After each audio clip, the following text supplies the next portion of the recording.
All right, guys. Are you guys ready to do a podcast? Yeah, man. Yeah. We're clean on this, so. Cone would love to have me, but Are we well, allowed to? Are we allowed to give a show? Whoa! you know what? And I'm gonna You double suck. down. You would love to have me too, Paul.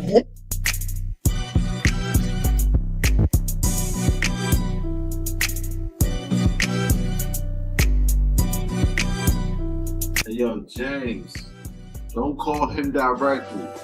He might cut you out. Call me first, and I'll translate. Do you smell what the book is cooking? Yeah, what I like to say is movement fails opportunity when opportunity fails to move.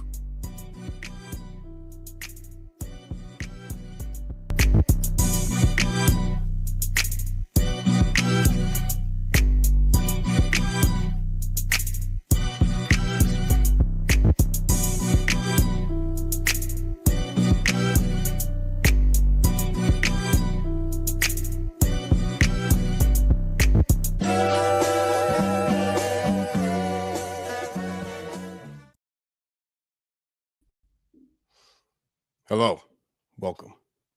Welcome into Gumball Sports Machine. This is a show where we are happy, we are positive, we are smile, we hug, we cry, and we do a lot of other stuff. Talk about sports. And most importantly, I think I said it already, but we are positive. And as always, I am not on my own. I have my friend, a guy, co-host David Largo is in the building, brother. It's been a while, Hello. David. Hi. How you doing, brother? Living the dream, brother. Attaboy. Again, we are positive on this show. David, it's been a little while, man. I was starting to worry. You forgot about this. Yeah, man. I've been working. Attaboy. Nothing but working. Like I said, coworker, he just got back from Japan. Hmm. I was a little You busy were once in covering Japan. for him. I have been to Japan. Yeah.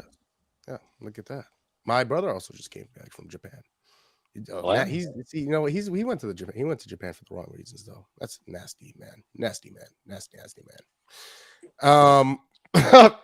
Sorry, I thought I would just throw The that in right there. reasons, brother. All the right reasons. Oh, look at that little freak ball action here to start off the show. Speaking of freak ball action, why don't we get into our first segment called Something to Chew On?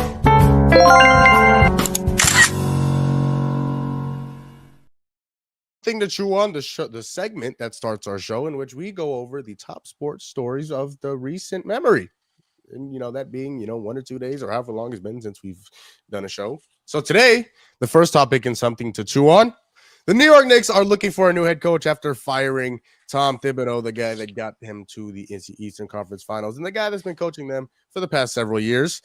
They got denied requesting interviews from Dallas Mavericks head coach Jason Kidd, Houston Rockets head coach Ime Udoka, and Minnesota Timberwolves head coach Chris Finch. David Largo, who do you think is the best fit for the New York Knicks head coaching job? Yeah, I want to throw one more name in there because apparently they reached out to Atlanta to try and get Snyder as Yep, Quinn well. Snyder. Thank you. So, I mean, they're trying to they're trying to get somebody. I mean, it's like I don't know what you expected when you fired Tibbs. You're not gonna find you know an all-star head coach that's just gonna leave their team to come join yours. I mean, I know we're the Knicks here, but like, come on. So, it's interesting. I don't even know where they go from this point. Um, I mean, do there, you go get a championship like a guy that's been there before, a championship head I coach? think I think they should look at Mike Malone. That's the guy who I had in my notes, Mike Malone. What nobody's picked him up so far. I don't understand Yep. why. So I think they should look his way. He's got championship experience. He won in 2023. I don't know. Yep. But clearly their poaching of head coaches is not working so far. No, they've got denied. Okay, here's the other thing. I understand you're the Knicks, but you are going after other head coaches that are still head coaches. They haven't been fired, and it's not like they're on the hot seat. They are still head coaches who have had success as of recently. That's again, the Knicks, the New Yorkers, they're stuck up, man. You know, oh, I'm from New York, I'm this and that, and man, I mean, you are going. This is like, this is like somebody going after somebody's wife, knowing they are happily married. Yep, that's a great analogy. I mean, That's a perfect I analogy. see that you're married, but I want you. I'm still gonna go after you, and even then, I'm going to ask your husband if I can be with you. Yep. Dude, like, does that make sense? Like, I don't understand what the Knicks are doing. I think Michael Malone would be a very interesting choice. He's got championship experience, but I think the Knicks, honestly, I think they look at the Suns and see what happened to them. The Suns went after Frank Vogel, and they also went after Mike Budenholzer, two guys who have won championships, and it failed miserably. So maybe that's the case. Maybe that's why they're looking away from Michael Malone and Taylor Jenkins. But I don't know. I think it's interesting to see who they're actually going to go after. Stephon Diggs recently went viral with a picture of him with multiple women and a mysterious pink substance. When he was asked by the media about it, he said that he talked about it with the Patriots front office and said he would keep it private, keep it between him and the front office. D'Lo, if there's another Patriots fan that happens to come on this podcast, apparently whenever he has time for us, I know he's a busy, famous guy, but I'm just kidding. If you're a Patriots fan, would you be worried about Stephon Diggs in this viral picture and him kind of not wanting to talk about it in public? Yeah, I mean it's not a good look. He's been in the spotlight a lot recently, and part of that is because he's dating Cardi B. But um, I kind of respect the decision, especially if it's a mutual decision from ownership and the front office and Diggs himself. If they decided like, hey, let's keep this private, let's keep this between us, we know what's going on. I mean, I respect it. So I really don't have a whole lot to say on it, but I definitely don't think it's a good look, especially, coming off of an ACL injury and you're probably, let's just face it, a little washed at this point, Yeah, maybe. I don't. absolutely. You're trying to revitalize the career. It's not a good look. Real quick, but going back to the Knicks head coach conversation, this is interesting. Gucci says they're just gonna promote Rick Brunson's or Jalen Brunson's dad, Rick Brunson. That would definitely be see. I don't see that. Oh man, I don't know. I don't know that. I think that would get a lot of attention. But yeah, Stephon Diggs. You kind of touched on it, D'Lo. He's coming off an ACL injury. And he's older. It's not like he's 20, 25, 26. No, he's a little older. And so when you look at him, he is, and he's seen like this. And I think it's time to kind of throw the Patriot way out the window since Belichick has left and since Brady has left, because things have started to slip by here in the Patriot way. Things like this would never slide with the Patriot way with Bill Belichick and Tom Brady and the rest of that crew. That would never happen. So I think this happening for the Patriots and they're getting all the wrong attention. I think I can't stand the Patriots, so it doesn't. I'm happy for it. I'm happy about it. I'm glad they signed Stephon Diggs to a 3-year deal because I didn't think he'd get more than one because he is older and he is coming off ACL. And so you give him a 3-year, $40 million or whatever it was. And you're not just giving money to a guy that's probably that might get hurt again, and it was only getting older. But yeah, this isn't a good look. I would definitely be worried about this if I was a Patriots fan, especially a guy that you're looking to be a number one receiver for your young quarterback. It's not a very good look. Who's apparently looked great in training camp, by the way. That's all I've heard. That's all I've heard about heard. him. He's just look great, and so it'll be interesting to see what he does, man. It's very interesting. I mean, I'm hearing people say the Patriots are going to win 10 games. Yeah, I don't know about all that, but I I've don't just think heard so. that he's looked really great, and he is targeting Gonzo specifically. Yep, I have seen that too. Yeah, Yeah. Yeah. I mean, yeah, if you're going after Gonzo, one of the best corners in the league, yeah, all and pro if you're corner. You may as well. yeah, and you don't have any of those best receivers in the league. And so if you're still targeting him, that's going to be very interesting. And so Drake May, man, I've heard a lot of good things about him. The NCAA will now be allowing basketball coaches, both men and women's, to challenge plays. Is this a good thing for college basketball, David Largo? So I haven't seen this. Is it NBA style challenging that they're I, going I with, or how I how are they doing their challenge system? I believe so. I think I'd imagine. Let me see. Let me pull up that article again. But I mean, maybe the one challenge, and then if you win, you get one more, and then if you lose it entirely. Which is Um, fine. If it is that way, I think it's good for the game. It is a good way to hold refs accountable for really bad calls. yeah, I like the challenge system. Um, if it's the, but part of me is like, I don't really think it's an issue because I don't, in recent memory, I can't really name a whole lot of instances where college refs have just performed awful. Um, really. they're normally pretty good from my knowledge. So it's like I understand it, it gives the coaches some leeway, but at the same time, um, yeah, I don't know. I'm trying Yeah, to think of something and I can't. I think so I did look up the rule, and so it is going to be the same as NBA, right? You get Okay. one, and you have to have a timeout, and if it's successful, you get another one. If you don't, if it's not successful, you don't get another one. Um, Yeah. Now, Pac-12 basketball refereeing. I'm glad that Pac-12 isn't a thing anymore because that Pac-12 basketball, the ref was abs. Oh my god! I'd rather be hit with a razor scooter in the ankle than watch those referee a basketball game. Um, so those are going to be rules for those guys. But uh, yeah, I think it's good for the game. I don't think it's bad. I given the coaches the opportunity to challenge a play that they believe obviously was wrong and such. But I think it'll be interesting to see. Now, D'Lo and I, and we could definitely talk about this as the show goes on. D'Lo and I are obviously big WNBA fans, and so is Gucci. And he's saying we're going to get a rematch of the Lynx and the New York Liberty in the championship. Listen, I wouldn't mind that. That's The a bold Lynx are claim. very good, though, man. The Lynx are Yeah. very good, and I mean, as much as I would like to say the Mercury because Seitu looks really, really, really good.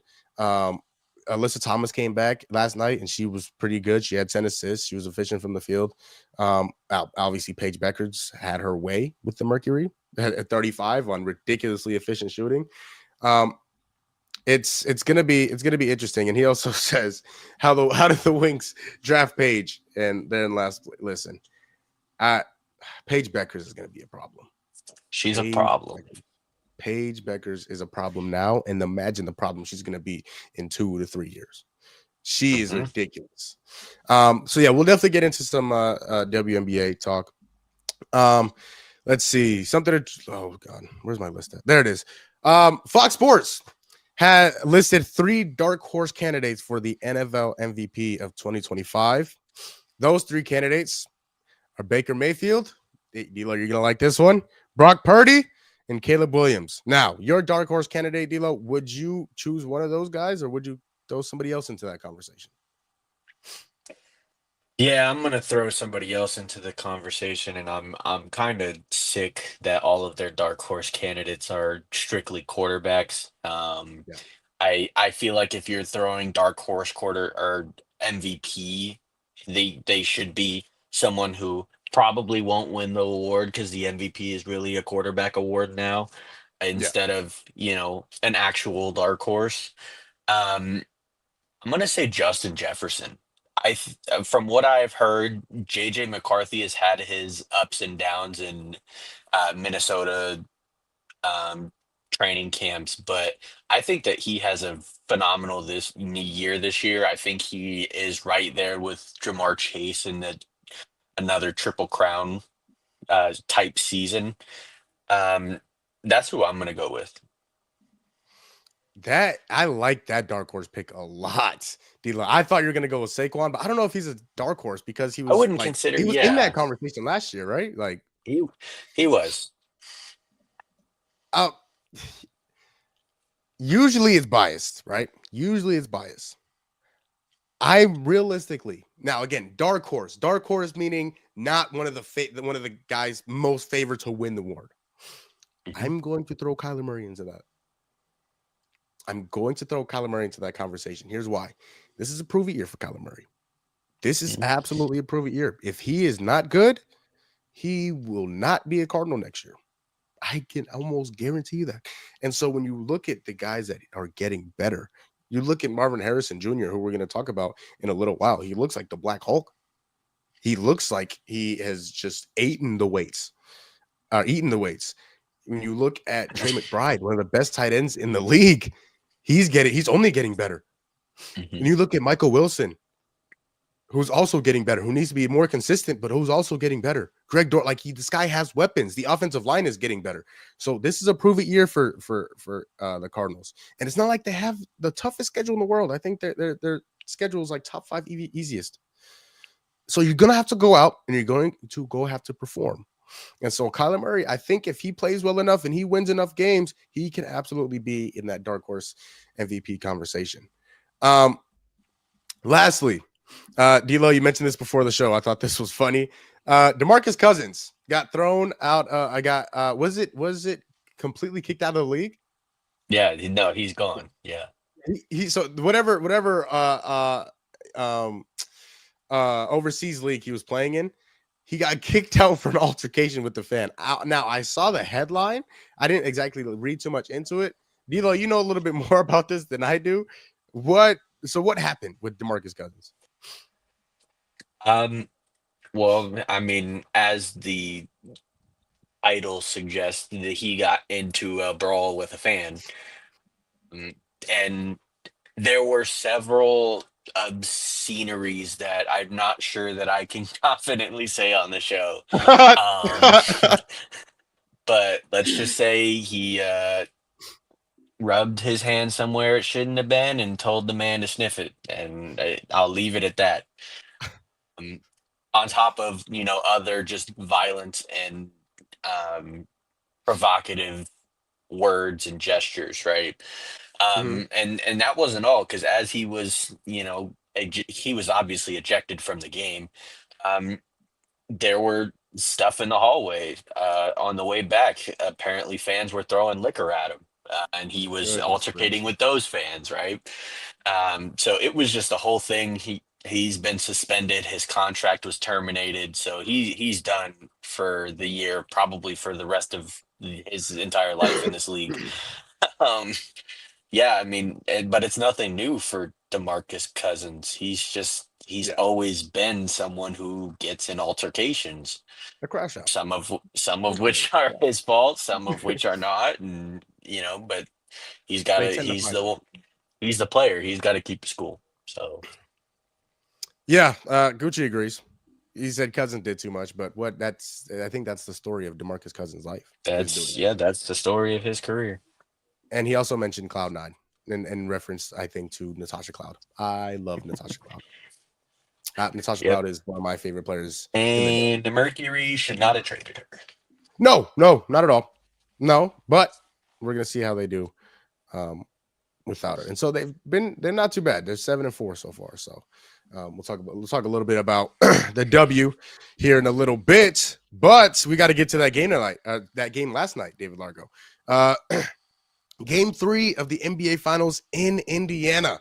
The Indiana Pacers do end up coming away with this game 116-107. SGA his stat line looked okay. He was not as good as his stat line looks.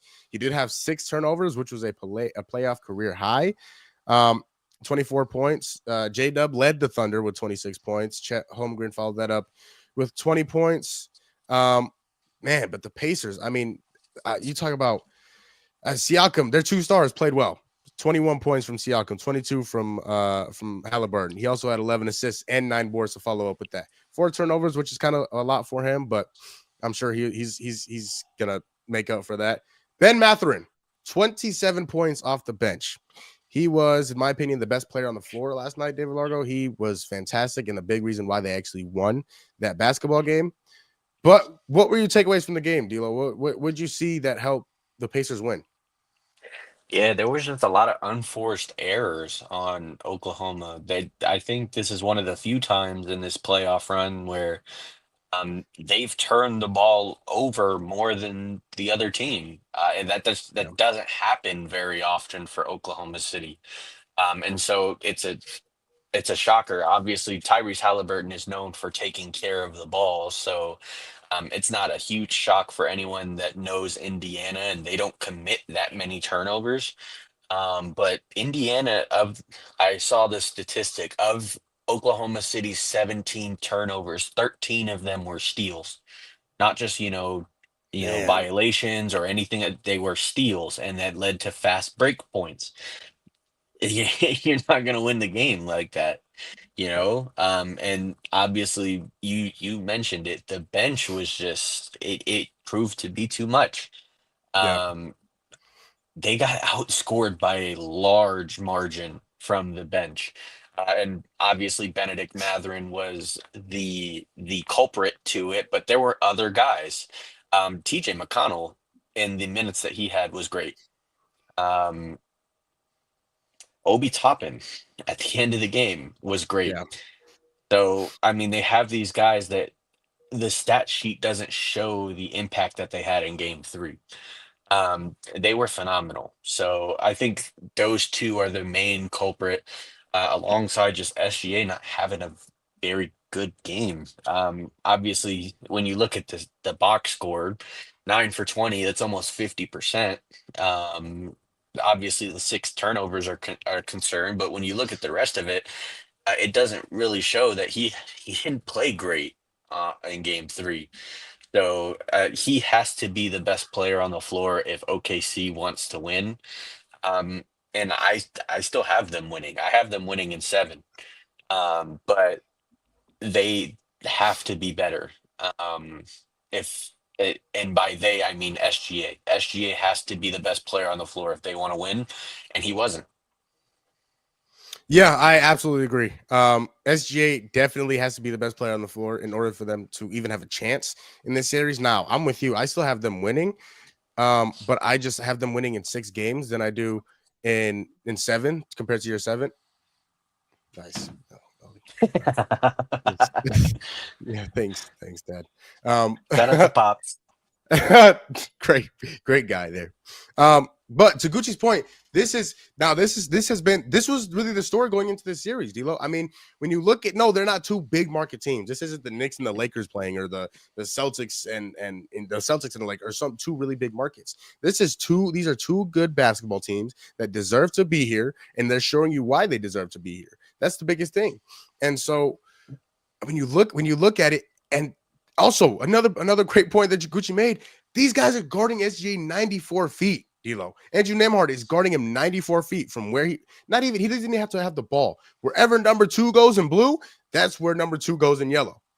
And no matter who's guarding him. Now they started off by having Neesmith on SGA early in the series. They have now adjusted and put Nembhard on to SGA, which I think has worked out very well for them. But here's the biggest thing is, man, like they're wearing the Thunder out. And what do the Pacers do best, D'Lo? They run. Mm-hmm. They run. And what allows you to get out and run? Turning the ball over. When you have 17 turnovers, and like D'Lo said, 13 of them are steals, you are going to lose against the Indiana Pacers 10 times out of 10, because they are the best fast break team, in the association. And they showed you last night. Tyrese Hailburton was asked at the end of the third quarter, going into the 4th, He was asked, they were down at that time, the Pacers were actually down by 5. He was asked what George Sedano asked him, what do you guys need to do in order to come away with the win? He said, get out and run. Whether make or miss, get out and run. And that's exactly what they did in the fourth quarter. They dominated the fourth quarter. And the reason why, and one of the bigger reasons why they won the game. With the Pacers, it's interesting to see. And because they don't like their stars, they need them to be stars, but they don't need them to be stars every night. The best player on the floor last night was Ben Mathurin. Mm-hmm. The best player on the floor was Benedict Mathurin. And he had 27 points. He shot 9 of 12 from the field. He was fantastic, and they won the game.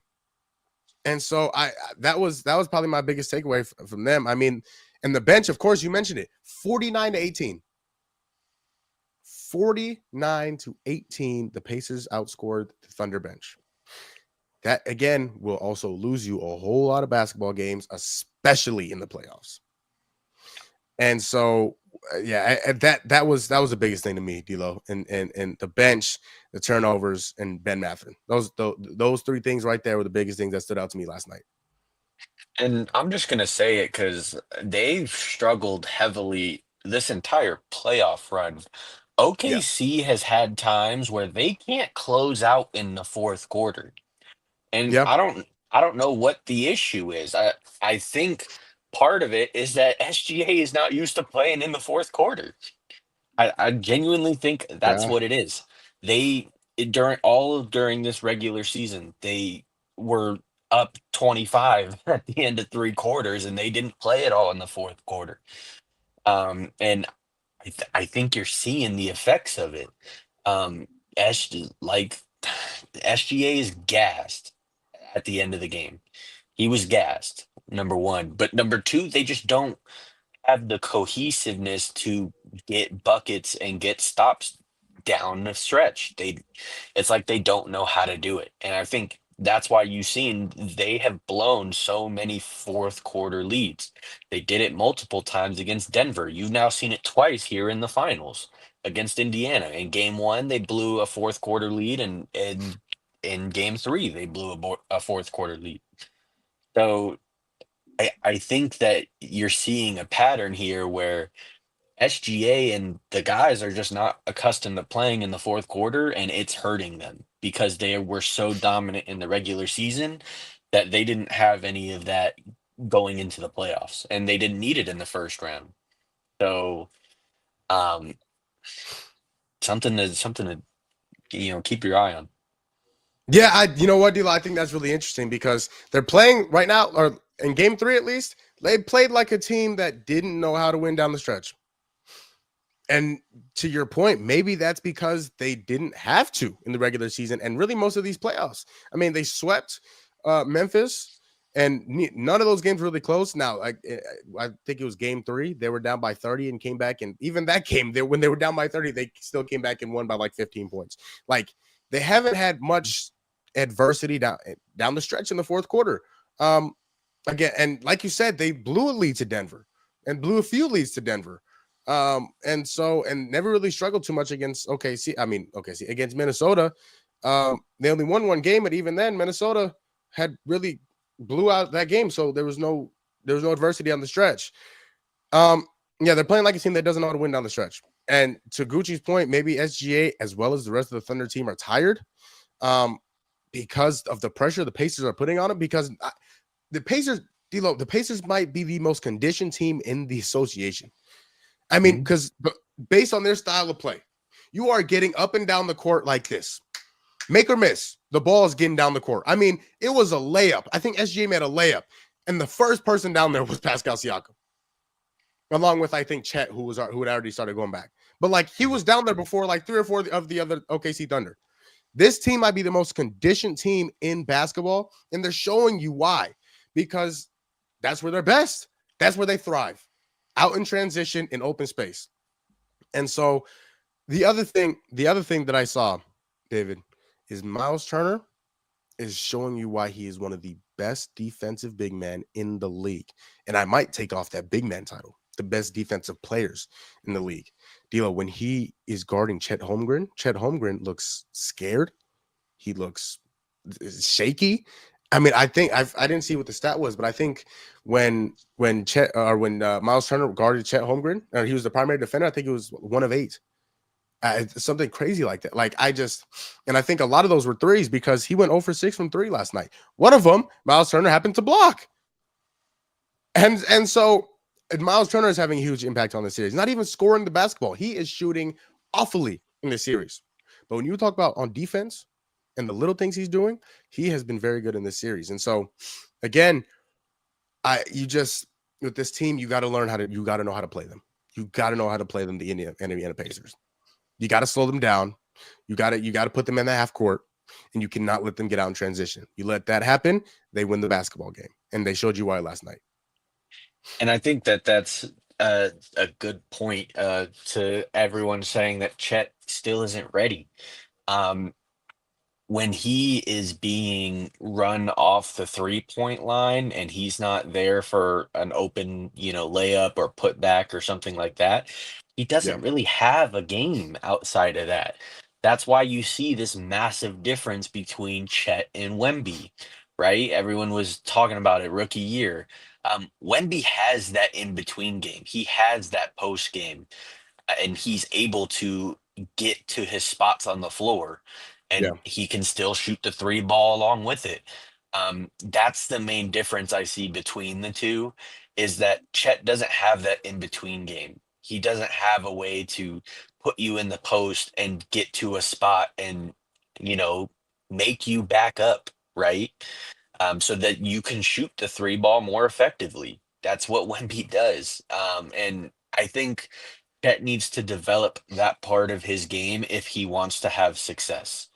Obviously, he is right now, in my opinion, he's just benefiting from the system, Mhm. but he has to develop more if he wants to be one of the main people for the system, not just a part of the system.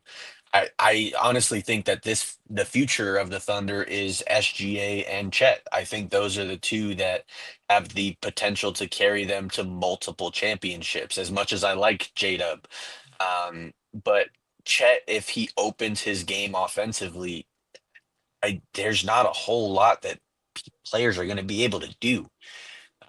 Obviously, he doesn't have the height of Wemby at 7'6" or whatever Wemby is. It's just some insane number, 7'4", but he's 7 feet tall, Yeah. um, and he really can put it on the floor, but he doesn't have any of the in between.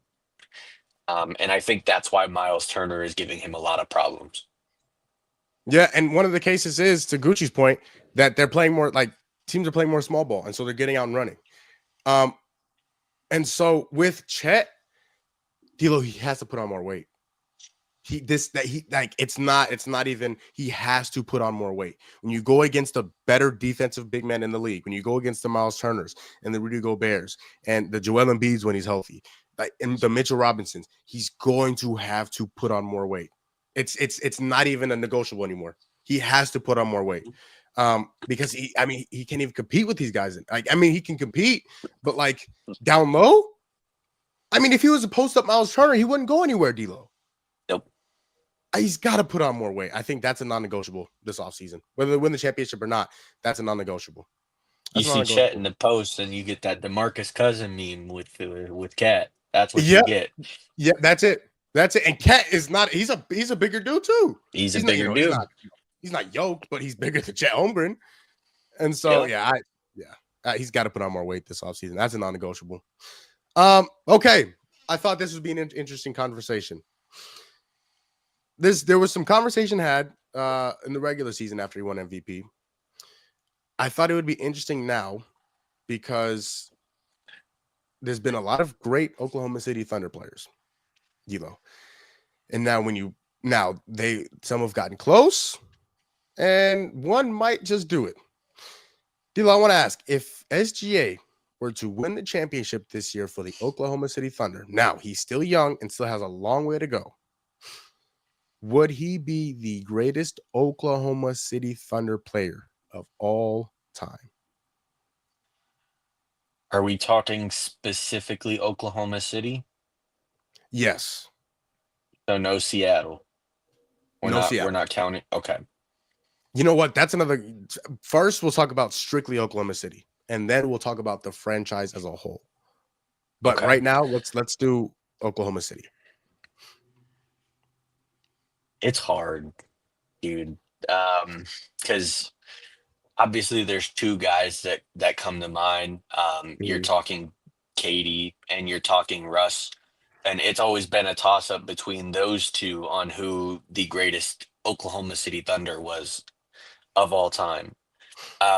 If you're looking at it from a non-biased perspective, I think most people would have said Katie, right? He just Yeah, did more. But if you're looking at it from an Oklahoma City point of view, it's definitely Russ because they hate the snake. So um, it's tough. I think that if SGA were to do it, um, I think you'd have to put him there. I mean, he did something that the other two couldn't, and that's bring a championship to Oklahoma City. He doesn't have the longevity stats, so if that's a point that you wanted to argue, I would understand. Um, but when you're just looking at it from the the standpoint of SGA brought a championship to this team and the other two could not, I think you have to give it to him because at this point they're all pretty even in terms of accolades, right? They all got an MVP. SGA won yeah, this year. The yeah, separator would right now is those longevity stats, and Russ holds those obviously. But if you win the championship, I don't think you can argue it. yeah. I I will say this: if SGA wins this championship, he is the greatest Oklahoma City Thunder player ever. Now, let me specify: he is not. He is not the greatest Oklahoma City Thunder. He's not the greatest player to ever put on an Oklahoma City Thunder uniform, but he is the greatest player to play to.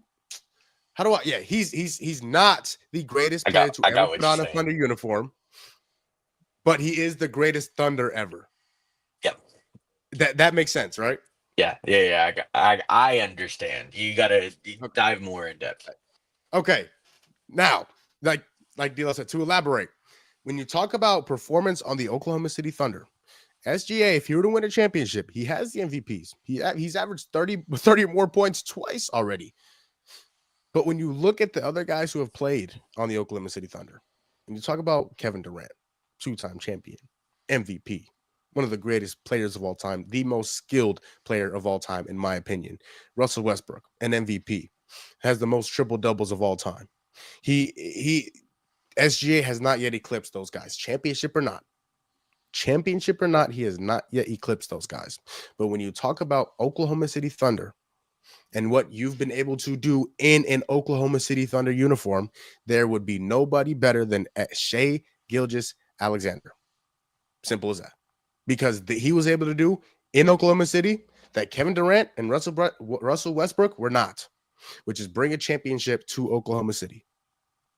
And especially doing it the way that he's doing it is ridiculously impressive. I mean, let's not pretend like he's not going to win. If they do win, and D'Lo and I do believe that they are going to win still. Yes, they are down 2-1. So what? If they do win, you're going to tell me he's not going to win Finals MVP? No, he And will. so, yeah, I mean, after that, now again, obviously the series is not over, right? The Pacers are actually up one. But if the Thunder were to win this series and win the championship, SGA would be the greatest Oklahoma City Thunder player of all time. And it really hurts my heart to say that too, because I love Russ with Yeah, a passion. The competitiveness that he brings to the game is just it's it's unmatched. intoxicating, really. It's unmatched. Um, Watching him in Oklahoma City, I'm glad that I grew up in the prime years that I did from 2015 to now. I would Yeah, say is like the prime of watching basketball religiously. yeah, Just across all teams, right? I've been watching basketball since I was, a little kid, but um, it was always just my favorite team. And if my favorite team wasn't on, I wasn't watching it. But I'd say around 2015 is when I started watching and expanding, right? And watching other teams and watching Russ in Oklahoma City. Um, it's just something different, especially that MVP year, his years with Yeah, Paul George. Um, it was a I special enjoyed those moment. teams. That they were really good. Um, so it hurts to say that, but I don't think you could deny it if he wins a chip. I No, genuinely don't. no, it's undeniable.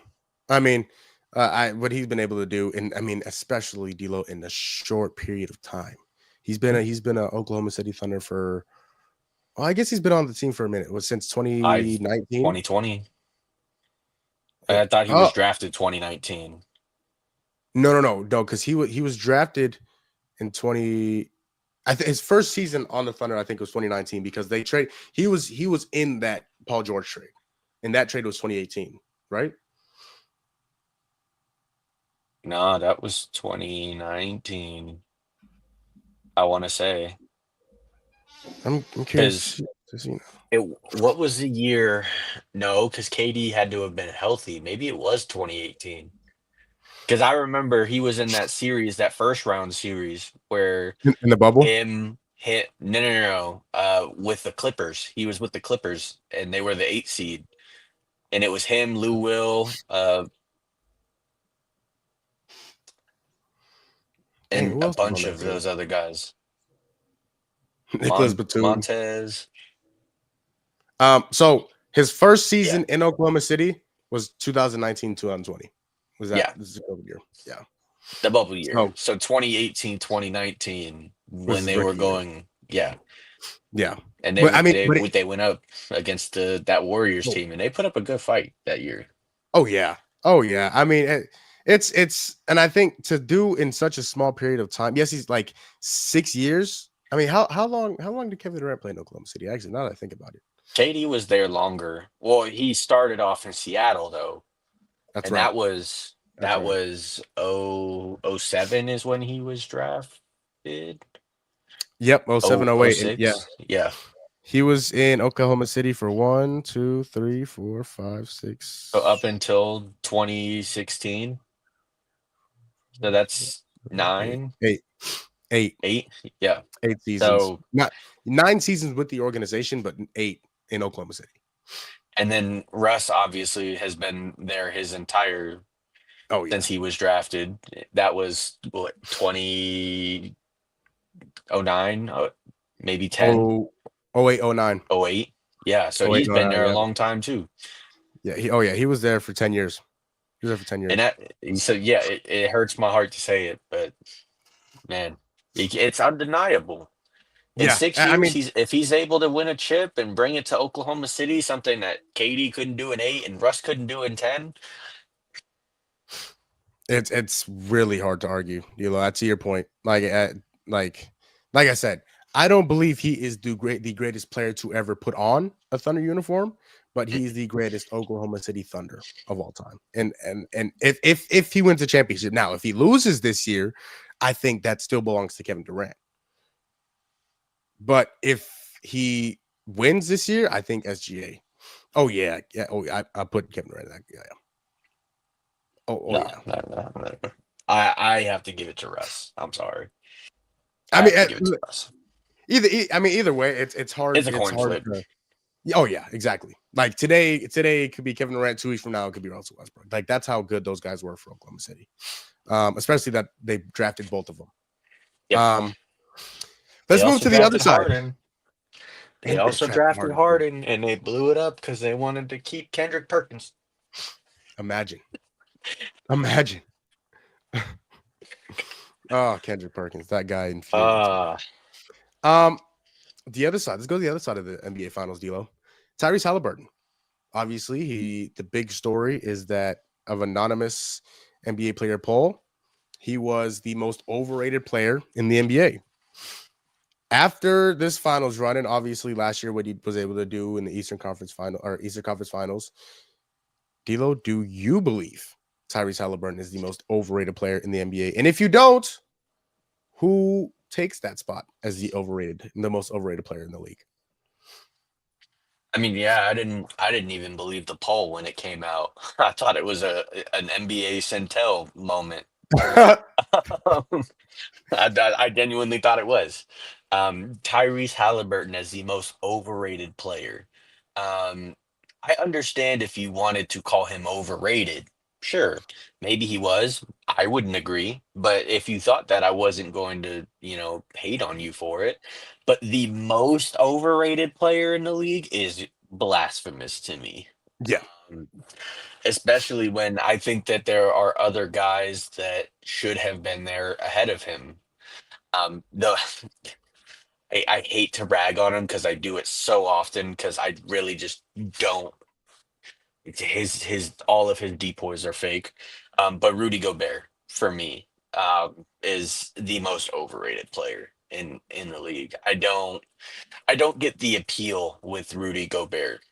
He offensively he gives you nothing. Defensively, if he's not blocking shots at the paint, he's not moving his feet. He's not really giving you a whole lot. Maybe I'm biased because I think Bam should have won at least one of those depoys, but what do I know?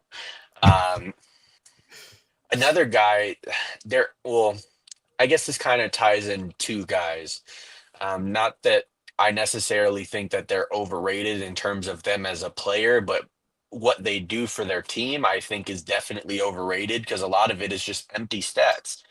I would throw Zach Levine in that conversation, and I would throw LaMelo Ball in that conversation. Um, when you look at it from a player perspective, they are hoopers to the purest Yeah. degree. If you Mhm. if you want to get a bucket, you're not going to find too many players outside of those two that are going to go out and get a bucket better. Mhm. Um, but when you look at it in terms of them winning basketball games, it doesn't ever translate. Obviously, LaMelo has yet to make a playoff, and Zach Levine hasn't done it in years. Obviously, he was in Chicago, and Chicago is not a very great franchise outside of, Michael Jordan and maybe early Rose. Um, but even in Sacramento, like he didn't do a whole lot. And you have DeMar Yep. DeRozan, you have Sabonis over there, you have Malik Monk, who is an underrated. He should be on one of the most underrated lists. Is I Malik agree. Monk? I love Malik Monk's game, but I they agree. have pieces over there. Keegan Murray is over there. Um, and they still just couldn't get it done, and I understand it's in the West, but when I think of that and I think of these empty stat guys, that's also where my mind jumps to when I think overrated, because clearly the stats aren't translating to winning basketball games. Yeah. Yeah. You could throw You know, sorry, one more. no, you're good. Bradley Beal, I for You my put my Bradley Beal. fault. You put his name and you throw it in the garbage. Is what you do. He's not My fault. overrated because he's not rated. My He's fault. not rated. No. He's overrated compared to his contract, I'll tell you that. No, I could go My out there and do bad. what he's doing and make $50 million. I forgot about Bradley Beal now that I was thinking about Thank it. you. You know I what? thought about the West. Yeah. Thank you for bringing his name up, David Largo. Thank you. I wasn't even thinking We about him. we want Thank to you. talk about empty stat guys. That man did God's sake. he got money in Washington for not making no playoffs. And then he brought it to Phoenix. 130 point per year game. 1 year in which he averaged 30 points a game and gave him money. Now Gucci brings up a good one. He brings up a very interesting one. Paul George. He brings up a very Man. interesting one. To the Man, point. maybe Now, last year. but to the point, could you throw his injuries in there? No. Could you throw his injuries into that overrated conversation? No. No. I mean, outside of the one, major freak accident in the Olympics, he's been, I don't want to say healthy, but relatively speaking, healthy. Outside of this year, obviously, I think in a majority of the games since years since he's came back, he's played 50 or more games, if I'm not mistaken. I don't think he's Yeah. missed a whole lot of time. So obviously he's missed time, and you can blame his ankles for that. His ankles probably clack like two pans It's together. But just made of styrofoam. but when I think of basketball players and I think overrated, PG does not come to my mind. I think he's Um, done enough to not deserve that overrated convo. no, I think I'm curious to say I'm curious to see who you think or what you think about who I believe is the most overrated player in the league.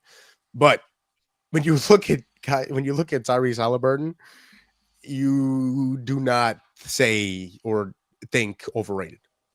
And not even close for what he's been able to do these past 2 years in the playoffs. He's been an all-star. He's done all these other things. He is absolutely not overrated. Now, Gucci, I believe Gucci is talking about the Pacers. And when he says his team has been better. Now, his team is very good. His team is very good. But he is the engine. The Pacers don't go if Tyrese Halliburton doesn't go. And right next to that, I think Pascal Siakam is the tires. And so if you're missing one of those guys, you will not have very much success in Indiana. And so Tyrese Halliburton, definitely not the most overrated player in the league. Who I believe, and when you talk about empty stats, when you talk about garbage stats, that don't lead to winning, who I believe is the most overrated basketball player in the league, is Trae Young. Trae Young, I believe, is the most overrated basketball player in the league. Now, he puts up all these stats, right? He's 25 points a game, 9 assists a game. What has that led to? He's had one good playoff run in which he made it to the Eastern Conference Finals and now lost to Giannis. Other than that, he's not done anything. He's one of the lead leaguers in turnovers. He is he doesn't win. When you put other stars around him, when you put guys like DeJounte Murray, who was fantastic in San Antonio, you have no success. He shoots a low percentage. I think he's a very overrated three-point shooter. I think he's a very overrated three-point shooter. He can shoot the ball from deep. Yeah, he can shoot the ball from 35, 40 feet. But how often are you hitting him? I think he's also he's one of the most overrated players in the league. He shoots below 40% from three. I mean from the field. He shoots, the mid 30s from three. I think he's one of the most overrated players in the league, and I think his stats look better than he is. But if you want to win, Trae Young is not the guy you go get. I'll say that right now. You know what? Speaking of which, if the Lakers want to go get Trae Young, go get Trae Young. Go get Trae Young. You won't win anything. Nothing. Simple as that.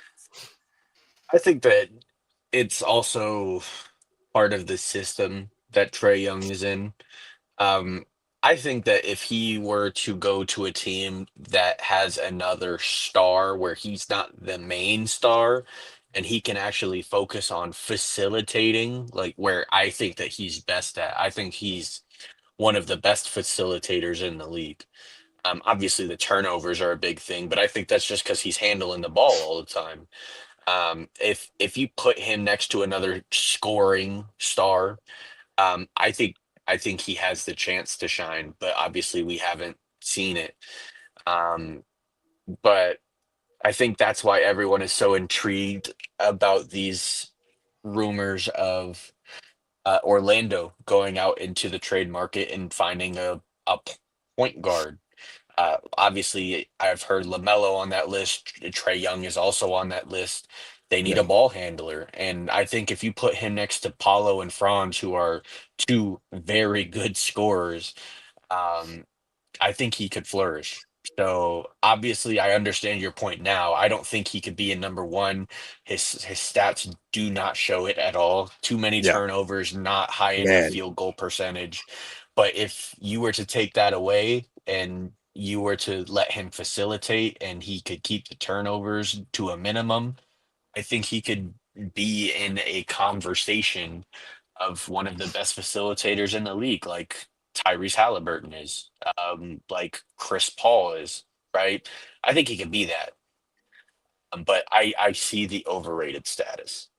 I do. And I mean, to that point, D'Lo, when you talk about him handling the ball, I mean, those the best point guards always handle the ball. The SJs of the world, the Tyrese Halliburtons of the world, the Chris Pauls of the world, and they still find a way to keep the turnovers to a minimum. I mean, I'm gonna look up his stats right now, D'Lo, but I mean, Trae Young turns the ball over. I mean, James Harden does the same thing. James Harden has like, doesn't he have like the most turnovers in a single season of all time? Like James Harden is the same thing. He's the same thing. The But difference is he's averaging 40. Yeah. that's the problem. Like it's hard to say he's overrated when you're averaging 40. I mean, yeah, Yeah. Tyrese, what's this guy's name? Trae Young, Trae Young. 5 turnovers a game. Yeah, that's unacceptable. I mean, Do you think it's because he wants to be flashy though? Do you think that's part of it? but if that's the case, that's another reason why that you can't go out if you want to win. You can't go out and get Trae Young. I mean, and also we haven't I even think that's mentioned what do you do with them on defense? you you hide him behind Jalen Suggs You go guard the guy and on the Paulo. bench. That's who you guard. Go guard the coach. You go guard the coach. Yeah. I mean, it's Trae Young, man. I think he's just infuriating to watch. Now Gucci says CJ McCollum and Dame can also make that. We're not list. putting Dame on the list. Come on, Gooch. It'd be hard for me to put Dame on the overrated list. We're not putting Dame on the overrated list. We're not doing that. It'd be hard, Gucci. It'd be hard to put Dame on the overrated list. CJ only because I don't think people think too much of him right now. Anyways, I think that's the biggest thing to me about CJ McCollum. I don't think people think too much about him or too much of him. Maybe I should say for him to be overrated. But I mean, maybe some people still do. It's almost like I told you that Pelicans team wouldn't be anything. I told you that Pelicans team would be bad. Yeah, they were injured. But I mean, what's new? What's new? That'd be enough. That's another. When you talk about overrated, is Zion in that conversation? Zion could, but if you're gonna throw him in the conversation because of he can't stay healthy, I think Paul George could also enter that conversation, like Gucci said, because of his health. No, I'm not going. All right. Well, that was a quick response to that. I'm not going. PG has made multiple conference finals. I'm not going. Yeah. I mean, that's true. When you look at it, though, Zion, I don't know if Zion has had a season where he's played over 50 games. I don't know if he has. He might have one. You know what? That's a good question. Let me see. He does. Maybe in that 1 year when he averaged like 28 and he looked phenomenal. Yeah, actually, so that year, that year he averaged 27 and he played 61 games. Not this past season, obviously. Not this past season, but the season before, 23-24, he played 70. Yeah, I mean, when you talk about overrated and injury status because of it, Zion on that list? Is Kawhi on that list? Could Anthony Davis be on that list? Like when you talk about the injury status, then there's a lot of guys that you could throw on that list. Yeah, it's really interesting to see. It's that overrated list. Joel Embiid would be on that list. Yeah, absolutely, because when he's healthy, he's one of the best players in the league. Yeah, but he's not overrated because of it. You know, he would be a top 5 player if he was healthy. I don't know. It's a good combo. I agree. Good combo. I agree. But it is that time of the week in which there are goats that need to, have flowers given to. It is time for Gutball's Goats. Smile on my TVC crap when I'm teasing. Peace on me, sponsored by Reese's. Lately been chasing that set, my defenses increasing. Back on that corner like Durrell Reeves. Hey, now. I'm not on the sidelines. Not on the sidelines this time. D'Lo is getting put in the game. D'Lo is game ready. So, D'Lo's name is being called. And D'Lo is stepping up to the plate. D'Lo, 9th inning, 2 outs, bases loaded, down by 1. We didn't do with the ball. David Largo. Yep. Now, I'm Gumball's not. goats. Sorry, go ahead, Dino. Grand slam. Attaboy. Josh Naylor status. Attaboy. Gumball's goats. This is our segment in which I go over some of the, some of the best things of the week. Some of the best. I choose something and I express the top 5 and whatever the case may be. This week, David Largo. Oh, I needed something music, David. I almost forgot about the music, David. Where's the music? Yeah. Now, this week, David Largo, the greatest finals performances since 2010. The greatest NBA finals, in honor of the NBA finals, the greatest NBA finals performances since 2010. I'll keep it recent. I want to keep it a little recent. Now, Gummo, you gotta explain. Are we talking single game? Are we talking whole series? Whole series. Whole series. There you go. For the Whole viewers. series. NBA finals. I'm glad you brought that up. Whole series. So their performance throughout the whole series of the NBA finals, going back all the way to 2010.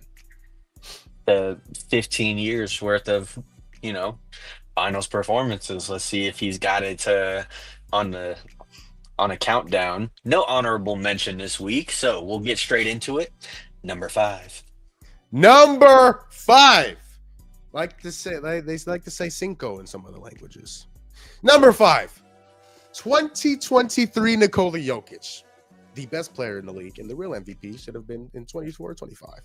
Nevertheless, Nikola Jokic brought the Denver Nuggets their first NBA championship in 2023, averaging 30 points, 14 rebounds, 7 assists, and also shooting 58% from the field and 42% from 3. And he's a 7-footer. And he's chunky, to say the least. But let's think about that for a second. He's pretty good. But after winning all those MVPs and all those All-Stars and all those All-NBAs and all those other awards, Jokic finally brought a championship to the Denver Nuggets with a performance Denzel Washington-esque. David Largo. Nikola Jokic was great in those finals. And we love Denzel Washington over here, Oh, we do. The GOAT.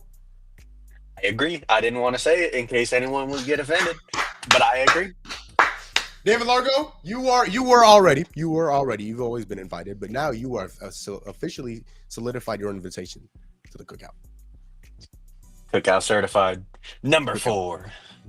Quattro in Gumball's GOATs, the list of the best NBA Finals performances since 2010.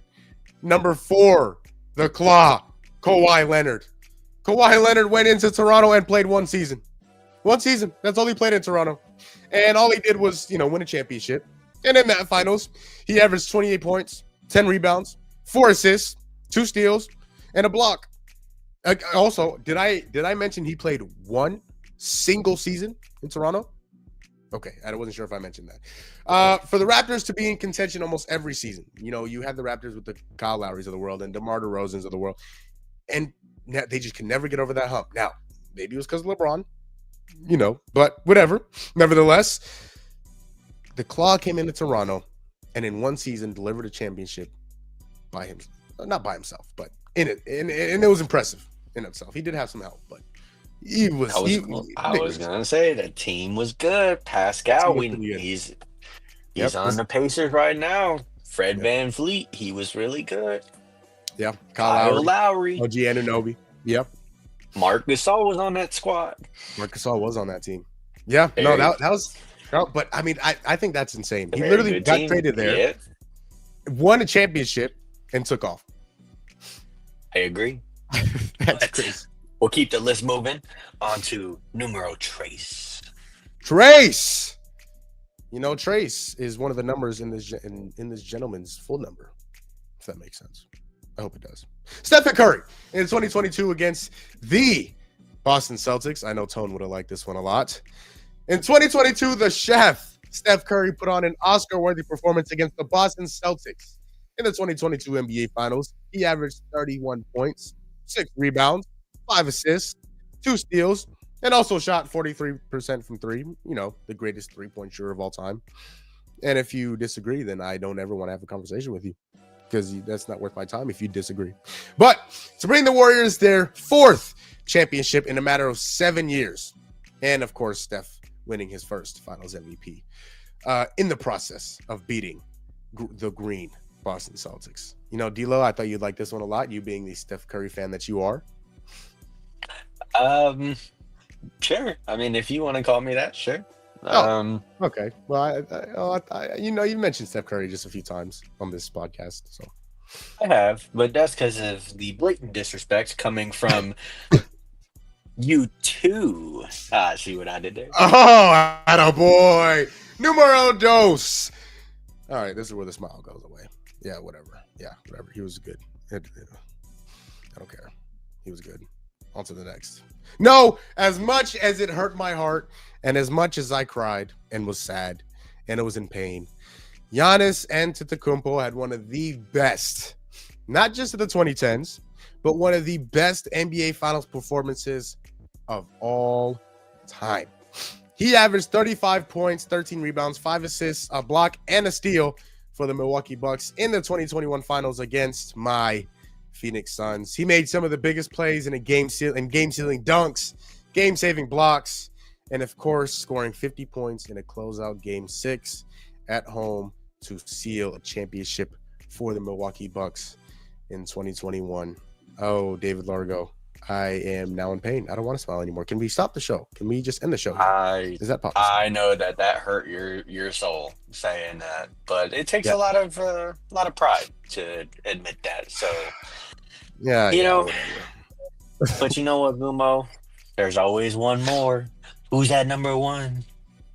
Numero uno. And if you could not guess this, in the matter of me, as soon as I said top 5 finals performances since 2010, if you didn't know who number 1 is, we need to go over basketball knowledge again. Because the number 1 finals performance since 2016 was LeBron James in 2016. I mean, I'm sorry, 2010. Did I say 2016? That was awkward. Now, again, you know there was nobody else that could have gotten this honor. LeBron James led the Cleveland Cavaliers to the first ever 3-1 comeback in a final series. It happened before in other series, never in a final series. He averaged 30 points, 11 rebounds, 9 assists, 2 blocks, 2 steals against the team with the greatest record of all time, 73-9 Golden State Warriors. I mean, is that not a LeBron James stat line if I've ever seen one? And he was great. He was great in that series, and he brought the Cleveland Cavaliers their first ever NBA championship. David Largo, I assume that you had imagined 2016 LeBron James performance in the NBA Finals would be number 1 on this list. And if you did, you were absolutely correct. Had to be. Had to be. There's no other option. Had to be. There's no other option. So, oh God. Night. Yeah. Steph, that is where the infamous celebration came from. That's where the in the 2022 Finals against the Boston Celtics. Elo. And there's, now that I'm thinking about it, there's a lot of players that were left off of that list. There's a lot of players. I'm glad you said that, Elo, because I want you to react to the list as well as mention some of those players that you believe could have made this list and what you thought about this list. 1 out of 10. I like the list. I think that the list is good. I'm sorry about the Jokic thing too, by the way. I realized that. I realized that a lot of very insensitive. Yeah. That's on me. You put him at number 5, so if you put him higher, I would have been. Yeah, it's fine. But no, there's a lot of players that were left off. Any version of KD Warriors. Yeah, could have. He was definitely thought about. They could have, especially 2018. Yeah. 2018 KD. He could have made the list. Obviously not the finals run, but just the run in general. 2011 Dirk could have made the list. He was very close to making this list. Very close. He should have been. He's right. I think if you had an honorable mention, that's probably where he would go. Yeah, I think it would be between him and Katie right there. yeah. Um, yeah, those are the two that stuck out to me. Um, if you want to put 2013 Braun, 2014 the Kawhi, fact that was the next guy you brought 2013 brought it was literally Dirk in 2011, KD in 2018, and LeBron in 2013. Those were the guys I was really like thinking about putting on this list and where I would put on this list. And so that's funny that you brought them up. Yeah, those are three guys. Those D, are but the guys. we have elite basketball knowledge that we could just Elite, pull that from memory. You know what I mean? elite. Yeah. Oh yeah. Um, It's unmatched. I've been saying that but for a reason. in honor of Max Kellerman, I'm taking Iguodala. Fate of the world on the line. Aliens are attacking, and you need one shot to save the world. Give me Iguodala. Give me 2015 Finals MVP Iguodala. LeBron stopper.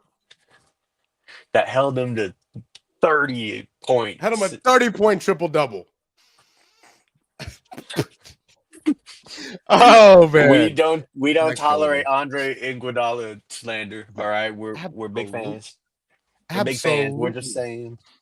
No Andre Iguodala slander at all on this. But no, on this, good list. Good list. what would you rate it out of 10?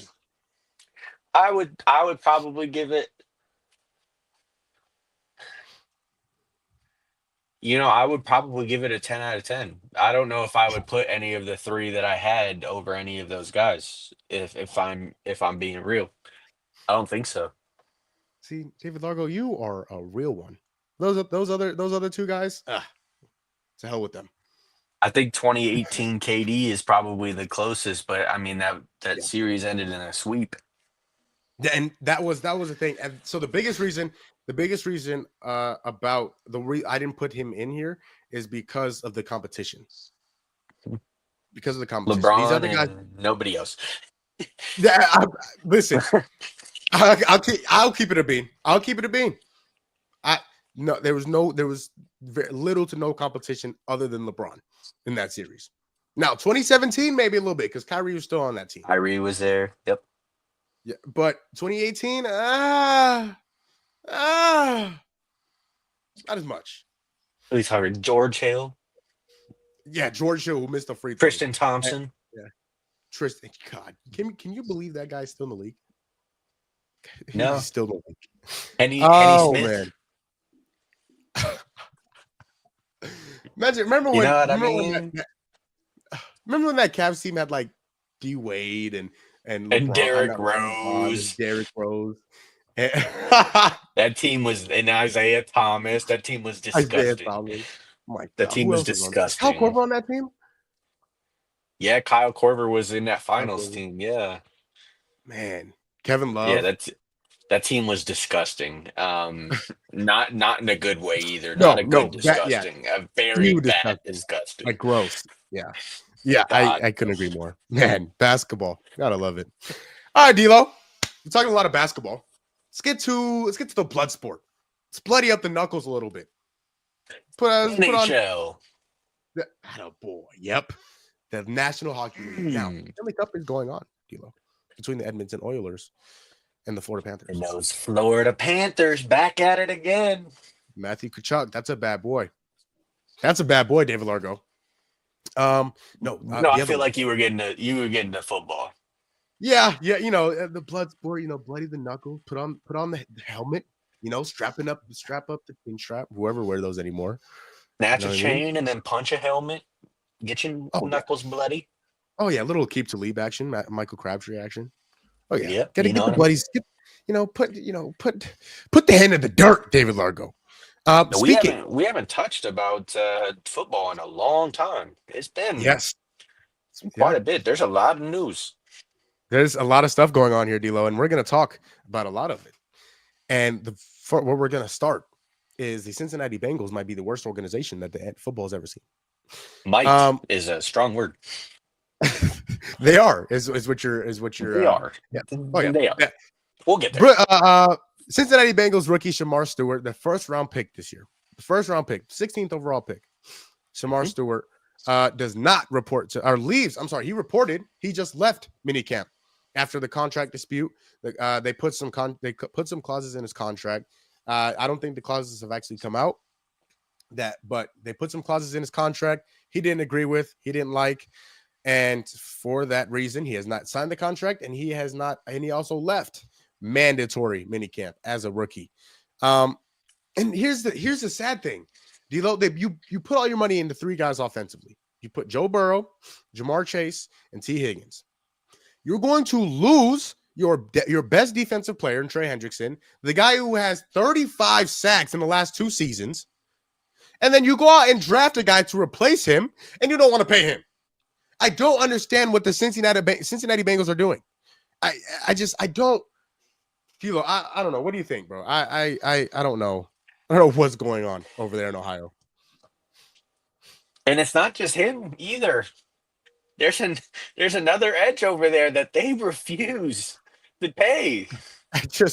If you play defense, you're gonna play for free in Cincinnati. Yeah, if you play defense, you're gonna play for free. Simple as that. Yeah, I mean, if you're playing in Cincinnati and you're on defense, you're not getting paid whatsoever. No. It's not gonna it's not gonna happen. No, it's wild to me what Cincinnati's doing. It's like any attempt at trying to rebuild that Super Bowl team that went to the Super Bowl just a few years ago is gone. Failing miserably. I mean, they can't put defense on the field, and it doesn't make any sense. I don't understand why they are so obsessed with offense. Because they have some great talent on the defense. Trey Hendrickson, why is he not on the field? Why will you not? Why will you not pay the man? And now you granted him permission to go get a trade. Why? He's one of the best edge rushers in the league last year. Like you, here's what I don't understand. You have Joe Burrow, you have Jamar Chase, you have T. Higgins. You are very good offensively. Very good. Mm-hmm. Mm-hmm. The problem last season, the biggest reason why you didn't make the playoffs was, one of the biggest reasons. One was you started off. I just don't understand how the Bengals start bad every year. But you also couldn't stop anybody from scoring the ball. The Steelers scored like 35 points with Russell Wilson at the helm. Yeah, I mean, they would put up 35 points and they would give up 57. Like, and you don't want to pay your best guys on defense. No. And now you see it with the rookie, Shamar Stewart. Why are you putting all of these clauses in his contract? Just give him a standard rookie deal. I don't understand. He's a first-round rookie. He's a first-round rookie. He's a guy. He's a position that you are so dearly in need of, especially after losing that guy that was pretty damn good. Oh wait, he led the league in sacks for a second year in a row, and you don't want to pay him. And so the guy who goes to replace him, I don't know, D-Lo. And the thing is that Trey Hendrickson has came out and said that he will refuse to play this year for the Bengals. As he should. He came out and said it. I will not play the last year of this contract. Absolutely, as he absolutely should. I agree. Yep. Why would you? This organization fails to put any talent on the field. Constantly. Because they're cheap. Constantly. They're cheap outside of the three guys on offense that they want to pay. It used to be Joe Mixon, and then they got rid of him, and now they paid T. Higgins. Yeah. So now you can't outside of the three guys. Although I will say, I like Chase Brown. I do. Yeah, but he got hurt, didn't he? Towards the end of the year, I think. Yeah. Was it a major injury? I don't think so.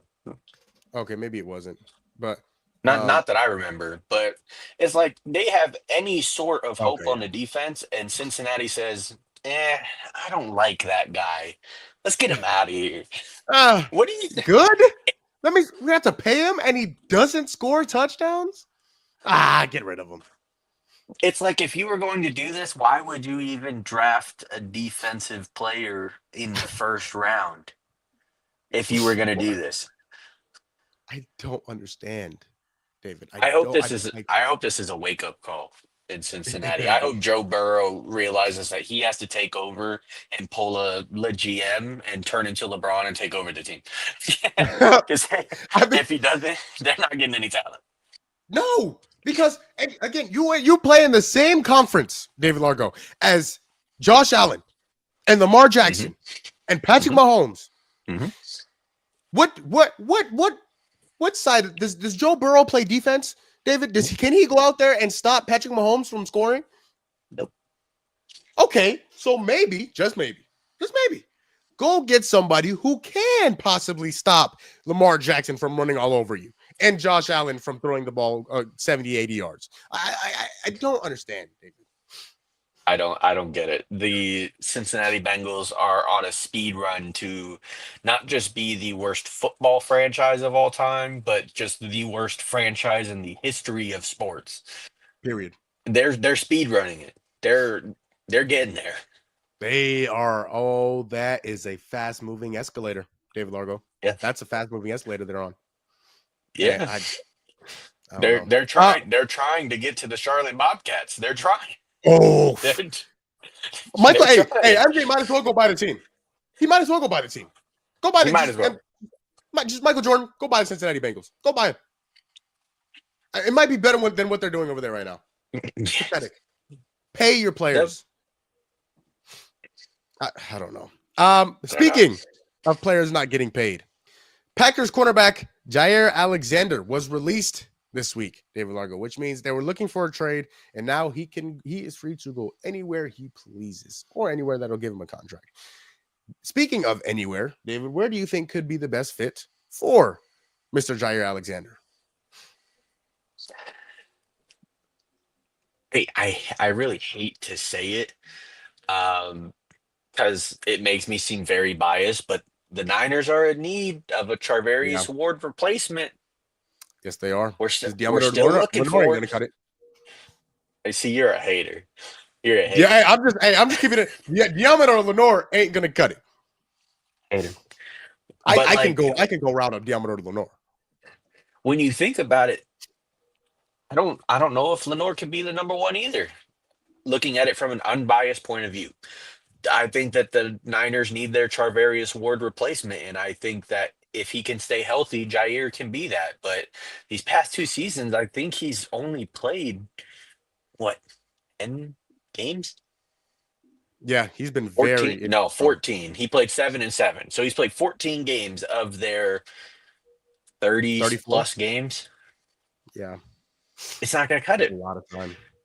So, I mean, he's looking for, that's why they were trying to get a new contract done. But I think that Jair thinks he's worth more than he really is, but he can't stay on the field. Yeah. You can't make a whole lot of money if you can't be on there. So I think he needs to go somewhere where he can reprove that he can be a top corner. I think San Francisco can do it. There are other places, if like off the top of my head, a place like the Buccaneers would be a great fit for him in that defense over there. I think Pittsburgh has a way. Detroit, they need to replace some secondary over there. So there are some teams that lost some secondary pieces that he could go to and immediately make an impact. But if he's looking for a 1-year prove it year, he needs to go to one of those teams where he can be a number one corner and prove it to get another deal. Yeah, how it is. Because in order to prove it, you're going to have to guard the best. Yeah, Jalen Ramsey, the same thing. Like you're going to have to go to the best. Now, to that point, he's going to have to go somewhere where he can prove it, right? Obviously, there's only so many opportunities in which teams need quarterback, CB1s. I can think of 3 teams in the NFC West who could use him. I could think of the Cardinals. I could think of the Rams, and I could think of the Niners who could all use them. I can You think see, of. but You they can't mentioned go it. to the Cardinals or the Rams. They can't go there. Sorry. Yeah. Well, you know what? Can't go there, If he, brother. hey, if Jair Alexander were to come to the Valley, that defense here in Arizona is looking a little scary. David Largo. No, he can stay far away from Arizona and he can go make his way to San Francisco. Listen, that's not too far. It's like 12 hours drive. Yeah, and he should stay in San Francisco and make the drive here.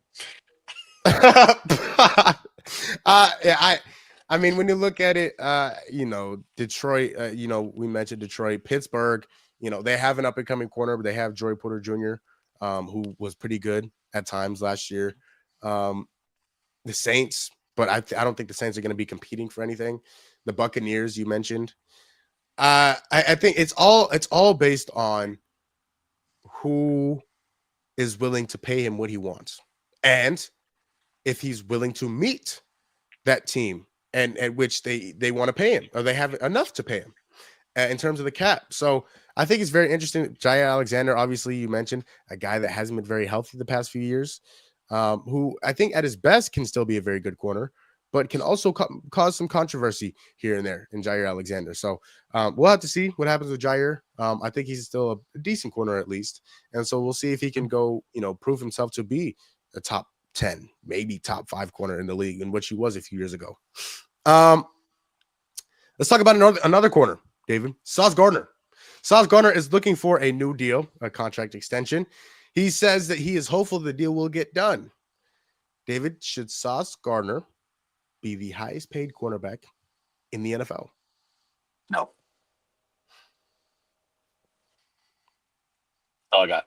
No. I mean, but off the year last year, I don't think that you can. He had a down year last year.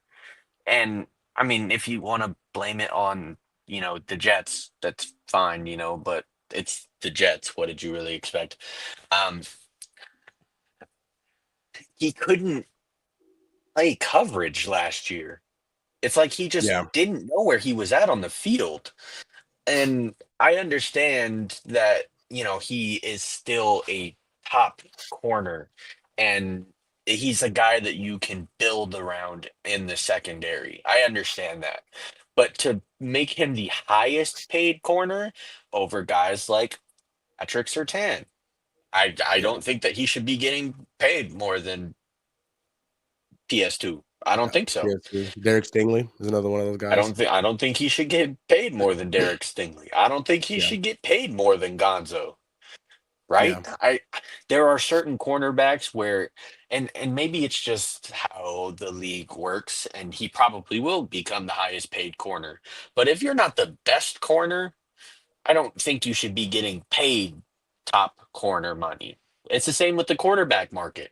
Why is Patrick Mahomes not the highest paid quarterback in the league? I mean, it's just, I don't know if it's just consideration or sacrifice or whatever it is. But I mean, yeah, when you look at these guys, I mean, like Patrick Mahomes is the best quarterback in the league. But I think who's making the most money in the league right now? Josh Allen? Or is it Joe Burrow? Joe Burrow might. After the new deal, it's probably Josh Allen. Best paid QBs 2025. No, this I had to guess. I know Dak Prescott is up there. Dak, yeah, I think, yeah, you know what? But I think Trevor Lawrence is up there. Tua is also up there, I believe. Justin Herbert. Yep. Yeah, Not the top guys. No, and that's just where the game is going. Like you said, I mean, obviously, my guy Trey McBride, he became the highest paid tight end. Now that didn't last very long. I think it lasted, maybe 20 minutes. No, but I think it lasted like 2 weeks. But George Kittle got paid. So again, he's a top 2 tight end in the league. He's a top 2 tight end. And as much as I want to say, he's not 2. George Kittle's not 2. He's number 1. He's number 1. Yeah, he's not top 2. Unfortunately for you. Yeah, unfortunately for you. Hey, who's number two though? Who? I listen. I said who's number hey, one. Trey McBride is definitely number two. I'll Okay. admit it. After the year that Travis Kelsey had last year and Mark Andrews had last year, Yeah. I don't think I could give it to anybody else. Yeah. We thought You Kyle know. Pitts was going to be that guy, but what's You he know who's doing? you know who's right behind those two guys though. Brock Bowers. Brock Bowers. Brock Bowers I know he is had I know he had a down year because of all of the offense that they have over there, but Sam Laporta is still up there. yeah. Sam Laporta is absolutely on that list. Yeah. So So but there's a lot of up that's and the reason why I coming bring that up. guys.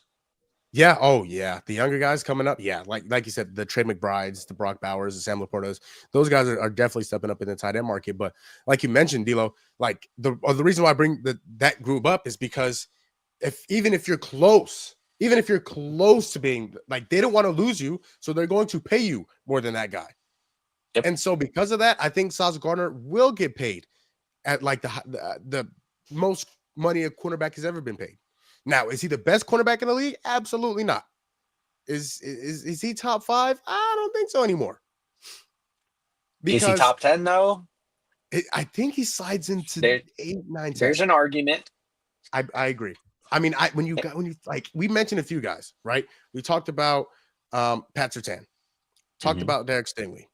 I think my guy Garrett Williams, the year he had last year, I think he's in the top 10. J.C. Horn, who was very good last year. Gonzo, like there's a bunch of guys you can. Trent McDuffie, there's a bunch of guys you can throw into that Tarvarius. list. Charvarius Ward, right? Either one of those guys in Philly, Cooper DeJean or Quinyon Mitchell, either one Cooper of those guys you can DeJean throw is a problem. the A only problem. white corner in the league. Is Give one him of his the best. props. Is Give one him of the his best props. corners in the league. Yeah, he absolutely should be in that conversation. So I think Sauce will get paid like he's the best cornerback in the league. I think we can both agree that he's not. Yeah. At one point in time, it was between him and Pat. It is no longer that conversation. That conversation is no longer to be had. And I think that he can get back to that status though. Yeah, I do. He's skilled enough. But based off of last year, he shouldn't be making that. No. If he's specific, I think if he goes out this year and he balls out, we can revisit. But he's gonna get paid either way. So yeah, that's the thing, man. Hey, get your bread, sir. Get your bread, Mr. Gardner. All right, 2 more. Yeah, you know my guy. Marvin Harrison Jr., the 4th overall pick last year. He came into training camp, looked like he ate all the weights in the weight room, and they just all went to his arms. I mean, this guy looks like the Black Hulk, David Largo. He looks humongous. Pause. He looks big. He looks. He was in the weight room and he worked out, and he really got bigger from last year. So, pertaining to Marvin Harrison Jr., 2nd-year wide receivers, which of the 2nd-year wide receivers do you believe can make the biggest jump, and which one are you excited to watch most?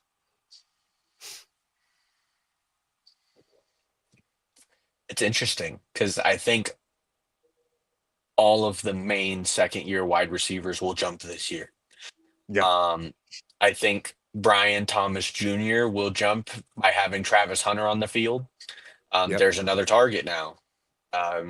As much as I love, Christian Kirk and Evan Ingram, they weren't really doing anything last year, and it was all No. BTJ, and all of the attention was focused on him, and he still had a great year. So I think that helps him out.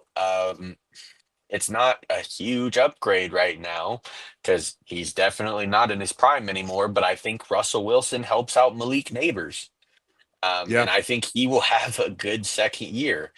But I when you look at it and you look at all of the things that all of these teams have done, I think the Cardinals have made the biggest improvement. Specifically, when you look at the Cardinals, it's the defensive side of the ball. They beefed up that defense, and that defense will now get stops. So the offense will just be on the field more. Yeah. And I think that is only going to help Marv and becoming the number 1 receiver of this draft class, like he was always destined to be. I talked about it just a few weeks ago, honestly. He was the number one prospect coming into this draft.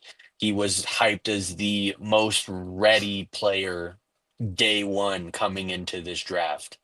Yep. Um, and by the looks of how the other receivers looked, a lot of people thought that it was a disappointing year for Marv.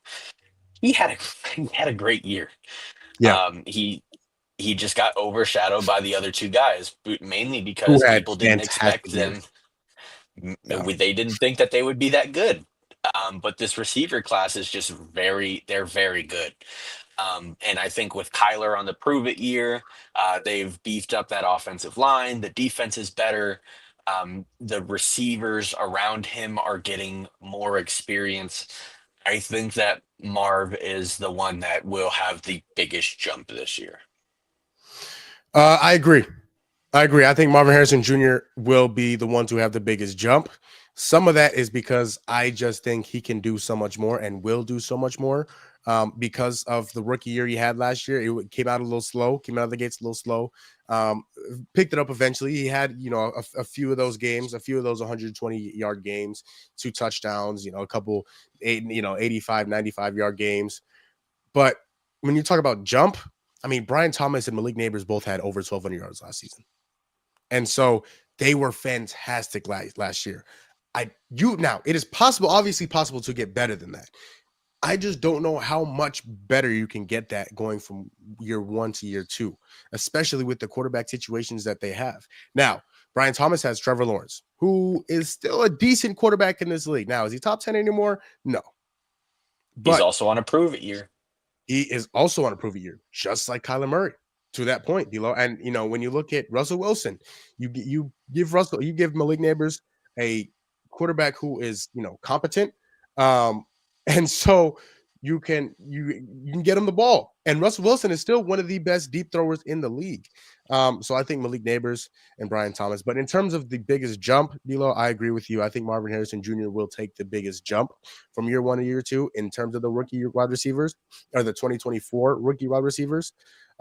I think you can also throw Rome Odunze in that conversation with Caleb Williams making that year 1 to year 2 jump, and also having DJ Moore as the number 1 guy, taking the attention away from Rome Odunze and giving him a chance to kind of develop and work off that number 2 corner. I think Rome Odunze can absolutely be in that conversation. So it's going to be interesting to see. Lad McConkey could also be in that conversation of the Chargers.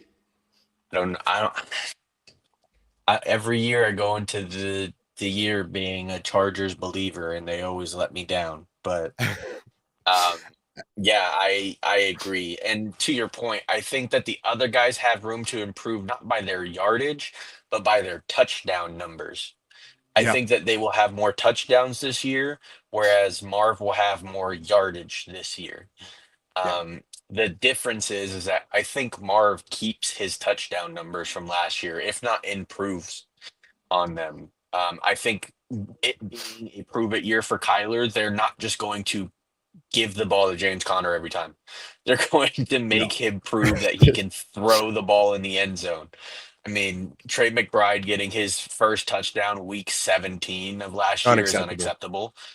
So they have to find a way to put the ball in the end zone. And I think that Kyler will start taking a lot more of those deep shots, and that will benefit Marv. He is the deep threat. So Absolutely. And you know what? I think that's one of the reasons why he went and bulked up to go make those 50-50 catches. Because with Marv and how skilled and how talented Marvin Harrison Jr. is, those shouldn't be 50-50. They should be more 60-40, 65-35 balls. And now that he's gotten bigger and he's going to get a lot more physical, now they're going to turn into 65-35, 60-40 balls. And that he should get a majority of the time. And so that's what I'm excited to see from Marvin Harrison Jr. So definitely looking out for him this year. One last thing on Marvin Harrison, if he could get more yards, right? If he can get more yards, but he can keep his yards per catch about where it is. I mean, he averaged 14 yards a catch last year. If he could keep that around about where it is, maybe even increase it a little bit, I think that'd be perfect. I agree. And with the Cardinals, Trey McBride is the short threat. He Yeah. is the um, as us in the Niner community knows them as, he's a yak bro. He gets all of Yep. his yards after the Yep. catch because he plays in that short range. I think Marv will be the deep threat. I Yep. think if it does not stay the same, it will go up, not down. You know what? One last person I'll throw into that conversation because of the short year, the crazy year he had last year. Ricky Pearsall. Ricky Pearsall could. I think he could also make a big jump. He Now that could. he's He'll be going. wide receiver 2 to start the year. Yep. And now he'll have a full training camp on his belt, a full off season to just get right. He won't be recovering from obviously what he recovered from last year. He'll have a full off season to. I think he could also make that jump, especially if Brock Purdy plays like he is getting paid to play like. Yeah, I think Ricky If Pearsall can Brock also make Purdy that jump. plays like what Robert Saleh is hyping him up to be in training camp, Man, hey, you see what hey, Robert Saleh said? He said Brock Purdy's the real deal, and I hope that he's right because he's yeah. getting paid way too much money. I don't hope that he's right. In fact, I don't. I hope quite the opposite. I hope I get to call him overrated and overpaid at the end of the season. So I mean, you were going to do that anyway. I absolutely was. You know what? You know what sucks? He's from Arizona. He's from here. And of course he just plays for the 49ers. God. Yep. Anyways. If he was on any team outside of the NFC West, Jamal would be rooting him on. What? I would be his biggest fan. It would be Patrick Mahomes, Brock Purdy. But instead, he plays for the Niners. Yep. So, Kim. I'm just kidding. Brock Purdy, you're a great guy. Last one, probably one of the bigger stories of the NFL. Oh, not really. We kind of expected it to happen. Aaron Rodgers signs a 1-year deal with the Pittsburgh Steelers. David Largo, what? I mean, you give him you give Mike Tomlin a quarterback, right? It is Aaron Rodgers, but he is also 75 years old. So, and he didn't have a great year last year. Honestly, you're in the AFC North. You're in, a division with the Ravens. We were talking about the Bengals earlier, but what is a realistic ceiling for the Pittsburgh Steelers? 9-8 wild card. And like every year. That's the classic Mike Tomlin season. The defense will carry that team. Yeah. I mean, look at the Jets. I mean, you're going lateral here. You're going from Garrett Wilson to DK Metcalf for Aaron Rodgers. Yeah. If anything, he got worse. I mean, now, the coaching is better. The defense is better, so they will be better than the Jets. But I think that they will still be mid. How much of an upgrade at this point is Aaron Rodgers from Russell Wilson, if at all? I mean, especially at his age. I mean, coming off an Achilles. I don't know. And guess what? The Steelers also have a defensive guy that's, pretty good that they have not paid yet. And he's holding out of minicamp. Oh, wait. Yeah. Didn't that guy win a defensive player of the year? He did. Why are we not paying our defensive guy? I mean, TJ Watt is, he's not just a defensive guy. He is one of the best defensive players in the NFL. Yep. And we're just not giving him the money he deserves. What on earth is happening? And that's why I enjoy being a Niner fan, because we pay our players. We pay them too much money, but we pay our players. Or you just let them leave. Hey, I mean, Charvarius Ward is gone. Talanoa Hufanga is gone. That's personal. Dre Greenlaw's gone. That's personal for Charvarius. After what happened to him last season, he couldn't come back. That's fair. But Nick Bosa, we're paying. Yeah, he left though. That ain't on us. No, that was a joke. A joke. But when you look at it, Nick Bosa is making top tier edge rusher money. Fred Warner is making top tier linebacker money. Yeah. Granted, those two are the best in the world at their specific positions. Nick Bosa is not. I had to throw it in there for Fred Warner because he is far and away the best middle linebacker, and it's not really even really necessarily close. It's not. No. So like when you have these top tier guys, you have to pay them. Have to. TJ Watt is a defensive every year. He is in the defensive player of the year. Literally every single season. Every single year. It's him and Myles Garrett. Every single year. Those two guys, they're in it every year. And you're not paying them. I don't. Look at what Cleveland did. Myles Garrett wanted to leave, and they said, all right, well, if you want to leave, here's a really big bag. And he said, all right, I'll stay.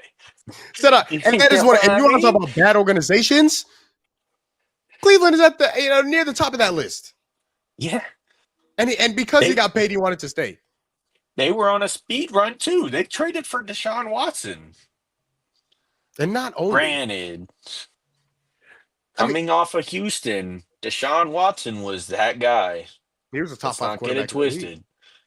We thought that top 5 quarterback in the league.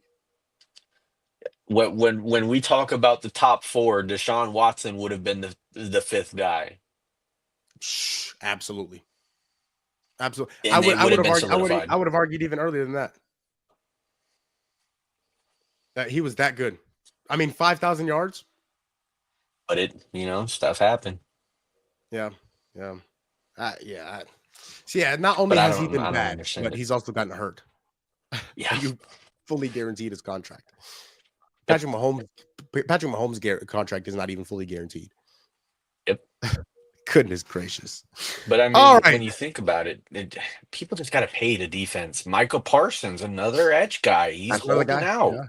Hasn't gotten paid yet. But Jerry Jones is just an old senile old man. I just Hassan Reddick, another guy. Yeah.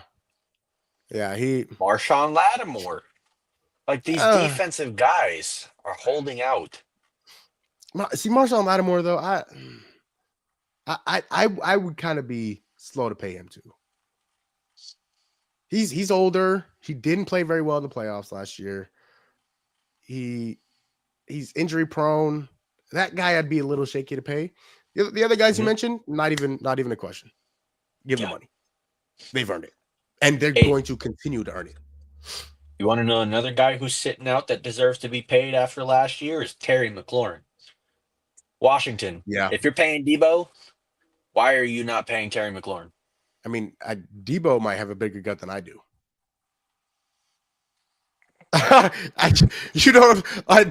Debo looks like he ate football on the offseason. What are we doing? I mean, this is so.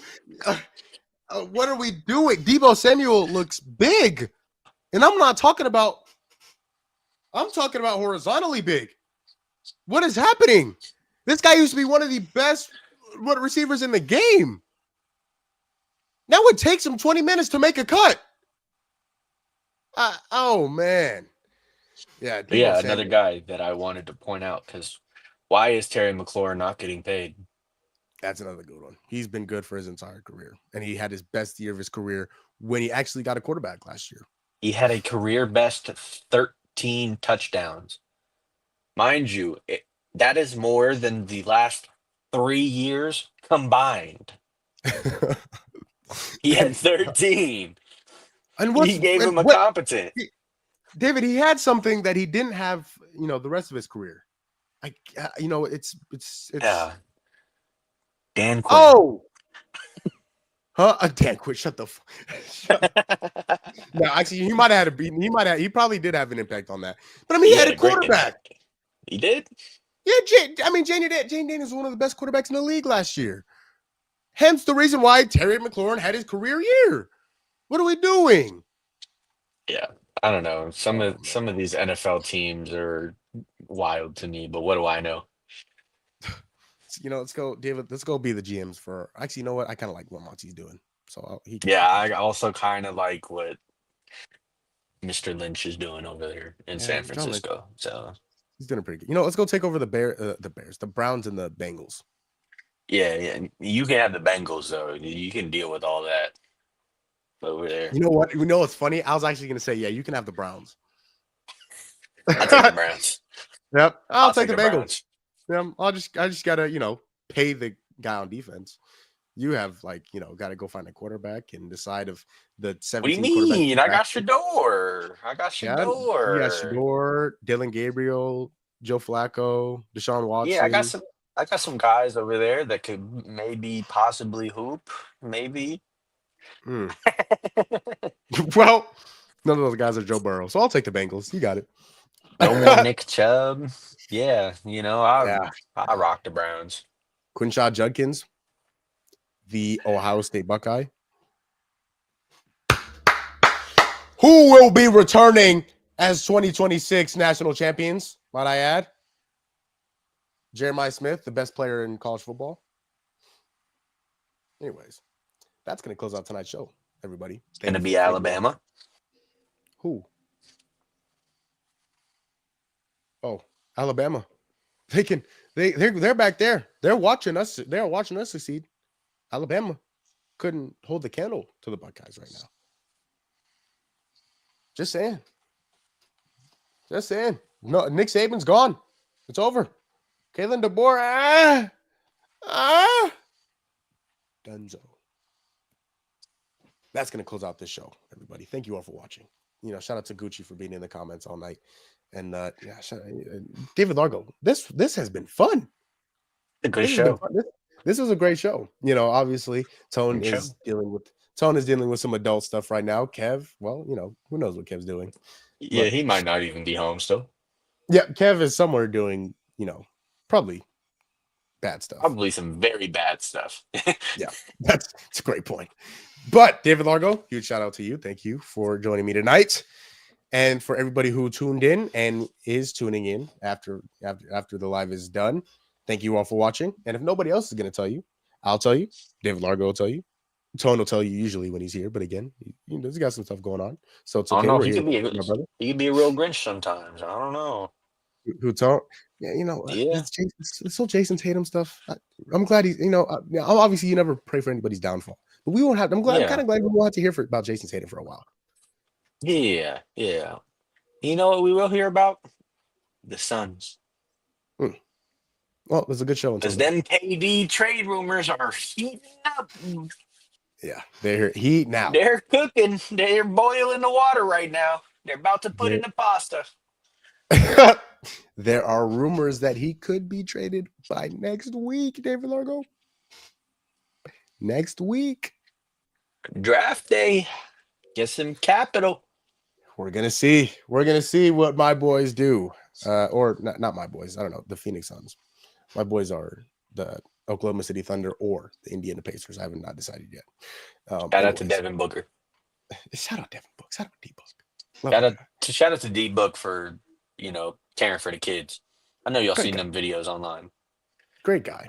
I don't know why people say he's gonna ask out for a trade. Absolutely, he loves it in Phoenix, and we love him. He loves it in Phoenix. He's just going to Detroit. Oh, yeah, it was a good show until then. So, yeah, let's wrap it up. Nobody else is going to tell you. I'll tell you. David Largo will tell you. We love you. You matter. You woke up this morning because you have a purpose. And all you got to do is go find it. Go make somebody else smile, as well as you smile. And as always, I feel like there's more to that outro. All right, it was a good ending, though. And as always, it is nice to be important, but it is much, much more important to be nice. We will be back this weekend.